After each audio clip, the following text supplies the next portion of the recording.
Hotel ఓపెనింగ్కి మన MP madam Kavya గారు ఇంకా ఎమ్మెల్యే నైని రాజారెడ్డి సార్ గారు రావడం జరిగింది. ఇది మనకు మన ఆనంకొండ నుంచి హైదరాబాద్ పోయే హైవేకి లెఫ్ట్ సైడ్లో మనకు ఎన్ఐటి దగ్గర సమీపంలో మనకు కొత్త హోటల్ ఓపెన్ చేయడం జరిగింది. ఇక్కడ మనకు ఇండియన్, చైనీస్, కాంటినెంటల్, ఇంకా తందూర్, ముగ్లై అన్ని రకాల ఫుడ్ అనేది మనకు దొరుకుతుంది. చాలా హైజీన్గా మనం కుక్ చేస్తాము.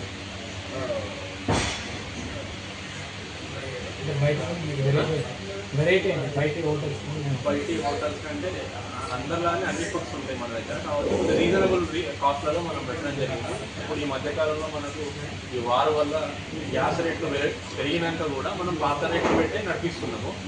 నార్మల్గా మీరు కూడా ప్రైజెస్ కంపేర్ చేసుకోవచ్చు. బయట రెస్టారెంట్స్తో కంపేర్ చేసుకుంటే మనం చాలా రీజనబుల్, ఎఫోర్డబుల్ ప్రైజెస్లో మనము ఫుడ్ అనేది ఇవ్వడం జరుగుతుంది. మీరు ఒకసారి టేస్ట్ చేయండి, మీకే తెలుస్తుంది.